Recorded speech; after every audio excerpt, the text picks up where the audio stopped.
તારીખ 9ના રોજ ગુજરાત નહીં પરંતુ સમગ્ર ભારતના ઇતિહાસમાં એક પ્રથમ બનાવ બનવા જઈ રહ્યો છે. મોટાભાગે આપણે જોતા હોઈએ છીએ કે અલગ અલગ જ્ઞાતિના સમૂહ જે છે એકત્ર થતા હોય છે. દુર્ગાધામ દ્વારા તારીખ 9ના રોજ એક સનાતનનો શંખનાદ કાર્યક્રમ સવારના 10 કલાકે રાખવામાં આવ્યો છે. એટલે અમને જણાવતા આનંદ થાય છે કે ગુજરાતની સૌથી મોટી જ્ઞાતિઓ, નાની જ્ઞાતિઓ, ધાર્મિક સંસ્થાઓ અને સમાજના સંકુલો મળીને કમસે કમ 100 જ્ઞાતિના પ્રતિનિધિઓ પહેલી વખત એક મંચ ઉપર એકત્ર થવાના છે.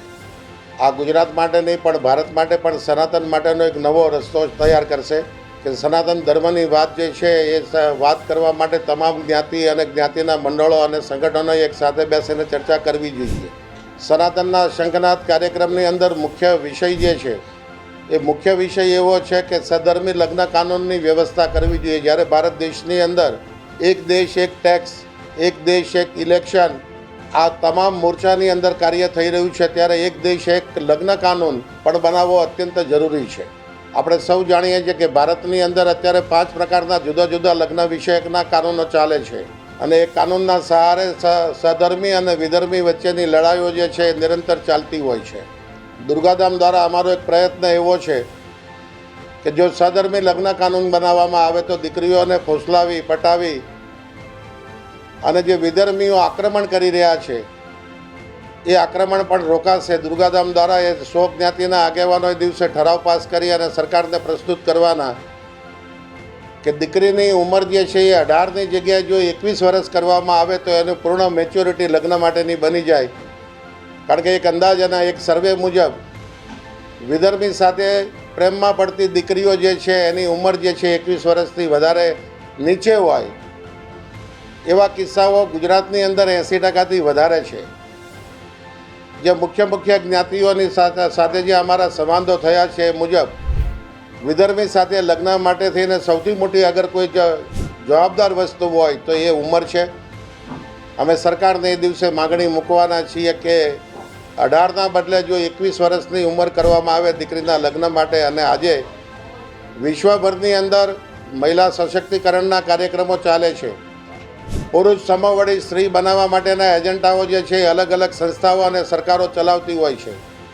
અમે એવું ઈચ્છીએ છીએ કે જો દીકરાની ઉંમર 21 વર્ષ હોય તો દીકરીની ઉંમર 18 વર્ષ શા માટે? અમે દીકરીઓ માટે પણ એ દરજ્જો ઈચ્છીએ છીએ કે જે દીકરા માટેનો દરજ્જો છે. એટલે ગુજરાતની તમામ મહિલાઓને પણ આ માટે સક્રિય થવા માટે અમે આહવાન આપ્યું છે.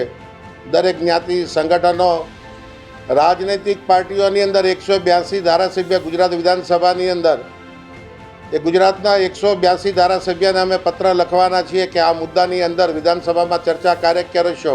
કારણ કે આ વિષય જે છે એ સમગ્ર હિન્દુ સમાજને લગતો પ્રશ્ન છે. આ કોઈ રાજનૈતિક પ્રશ્ન નથી.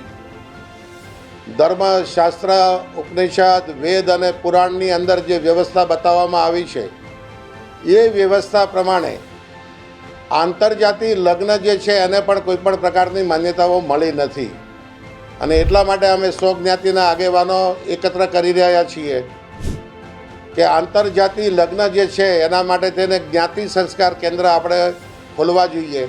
આજે આપણે દીકરા અને દીકરીને IPS અને IAS બનાવવા માટેના ખૂબ મોટા સંકુલો દરેક સમાજ બનાવી રહ્યો છે, પણ પોતાના સમાજની દીકરી બીજી જ્ઞાતિમાં લગ્ન ના કરે એના માટેનો કોઈ સંકુલ નથી. અમે દુર્ગાધામના માધ્યમથી સનાતન ધર્મની તમામ જ્ઞાતિઓ છે એ જ્ઞાતિઓને આહવાન કરવાના છે કે દુર્ગાધામ ખાતે અમે લોકો મે મહિનાથી જ્ઞાતિ સંસ્કારનું આયોજન કરવાના છીએ, જેમાં 13 વર્ષથી 17 વર્ષની દીકરી જોડાય, પોતાની જ્ઞાતિનું મહત્ત્વ કેટલું છે અને પોતાની જ્ઞાતિમાં જ લગ્ન કે શા માટે કરવા જોઈએ એનું પ્રશિક્ષણ આપવાનું કામ પણ અમે બ્રાહ્મણો દ્વારા ત્યાં આગળ કરવાના છીએ.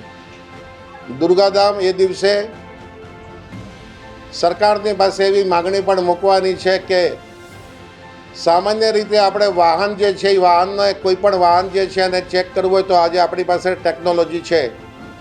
આધાર કાર્ડના માધ્યમથી, બેંકના માધ્યમથી એક શાકભાજી વેચવાવાળો માણસ પણ આજના દિવસે ગૂગલ પેના માધ્યમથી પેમેન્ટ લેતો હોય છે. એ માહિતીઓ પણ આપને ઓનલાઈન ઉપલબ્ધ થતી હોય છે. માત્ર લગ્ન સંબંધી માહિતી જે છે એ આપને ઓનલાઈન મળતી નથી. દુર્ગાધામ એવું ઈચ્છે છે કે જે પ્રમાણે RTOના ઇન્કમ ટેક્સના પોર્ટલો બનાવવામાં આવ્યા જે રીતે જીએસટી માટેના પોર્ટલો બનાવવામાં આવ્યા એ રીતે જો લગ્ન માટેનું પોર્ટલ બનાવવામાં આવે, કારણ કે આપણે જાણીએ છીએ કે લગ્ન જે છે એ જીવન છે. હું અને તમે બંને લોકો લગ્નના માધ્યમથી જ આજે આપણે કરી શક્યા છીએ. તો જે લગ્ન પદ્ધતિ જે છે એને જો ઓનલાઈન કરવામાં આવે તો દીકરીઓને ફસાવાના કિસ્સાઓ એ વિષયની અંદર પણ ખૂબ હોય છે. કારણ કે લગ્ન કર્યા પછી જ ખબર પડતી હોય છે દીકરીને કે દીકરો જે છે એ અગાઉ 2 લગ્ન કરી ચૂકેલો છે. આવી માહિતીઓ છુપાવવામાં આવે છે. જો સરકાર આવી એક પોર્ટલ બનાવવામાં આવે તો એ પ્રત્યેક મા બાપ જે છે એના માટે તેને અનુકૂળ બનશે. એના માટે એક ત્રિવિધ કાર્યક્રમ જે છે દુર્ગાધામ ખાતે તારીખ 9 ફેબ્રુઆરીના રોજ અમે યોજવાના છીએ. આ સંસ્થા જે છે બ્રાહ્મણોની છે, પણ બ્રાહ્મણોનું મુખ્ય કર્તવ્ય જે છે સનાતન ધર્મ અને વેદ અને શાસ્ત્ર માટેનું રહ્યું છે. અમે એવું ઈચ્છીએ છીએ કે સનાતન ધર્મની આ જે મોટી સમસ્યા જે છે એ મોટી સમસ્યાનું સમાધાન લાવવા માટે પ્રત્યેક જ્ઞાતિએ આમાં સહકાર આપવો જોઈએ. તારીખ 9ના રોજ અમે લોકો ભારતના યશસ્વી વડાપ્રધાન નરેન્દ્રભાઈ મોદી અને અમિતભાઈ શાહને એક ધન્યવાદ પ્રસ્તાવ પણ રજૂ કરવાના છીએ. બ્રાહ્મણોને દ્વારા ચાલતી આ સંસ્થા દુર્ગાધામ જે છે એવું ઈચ્છે છે કે કોઈ પણ સરકાર જ્યારે સનાતન માટેના યોગ્ય નિર્ણય કરતું હોય ત્યારે એને બિરદાવવાનું કામ જે છે સનાતન ધર્મની તમામ જ્ઞાતિઓએ અવશ્ય કરવું જોઈએ.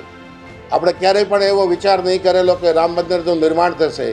આપણને ક્યારેય પણ એવી ઈચ્છા શક્તિઓ કોઈએ બતાવી નહીં દેશની અંદર કે વકફ બોર્ડની અંદર પણ એક સંશોધન બિલ લાવવું જોઈએ.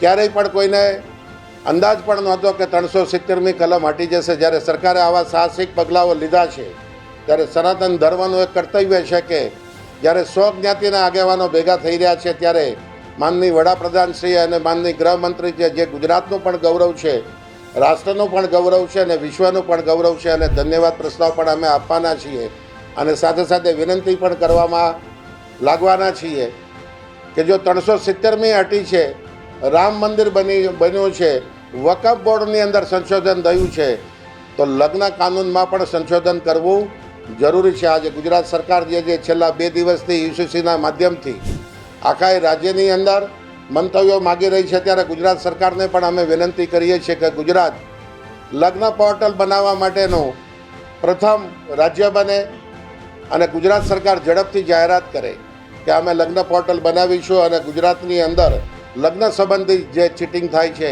એને પણ રોકવાનો પ્રયત્ન કરીશું. ક્રેડિટ કાર્ડમાંથી 100, 200, 500 કે 5000 રૂપિયા નીકળી જાય છે, એ જે ચિંતા છે એનાથી વિશેષ આ ચિંતા દુર્ગાધામ રજૂ કરવાનું છે.